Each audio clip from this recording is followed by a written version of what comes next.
అందరికీ నమస్కారం అండి. ఇప్పుడు మనం ఎక్కడికన్నా గుళ్ళు గోపురాలకు వెళ్తున్నాం అనుకోండి, ఎక్కడికో గుళ్ళో గోపురం కాకపోయినా ఊరో బజారో ఎక్కడికో వెళ్తాం. ఆటోలో కూర్చునేటప్పుడు పరిమితిని పాటించాలండి. మనం ఎంతవరకు కూర్చోవాలి? ఎడపడ చెక్క మీద సీట్లోనూ కూర్చుంటారు.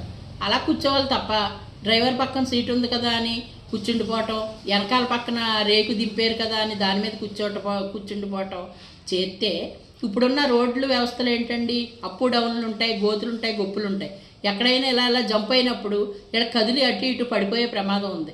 అలాగే ఈ మధ్యకాలంలో ప్రాణాలు పోయిన వాళ్ళు ఉన్నారు. మా పక్కనే జరిగినాయి అవి. తిరుపతిలో వస్తాను కానీ కూర్చునేటప్పుడే ఆలోచించుకోవాలండి. కూర్చోమన్నారని మనం కూర్చోకూడదు.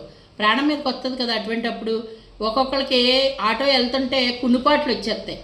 మోటార్ సైకిల్ మీద వెళ్ళినా సరే వెనకాల ఆడవాళ్ళు నిద్రపోయే వాళ్ళని చూసాను నేను. అది ప్రమాదం అండి. అది కొంచెం మనం ప్రయాణం చేసేటప్పుడు మన జాగ్రత్త మనం తీసుకోవాలి, కున్నుపాట్లు రాకుండాను.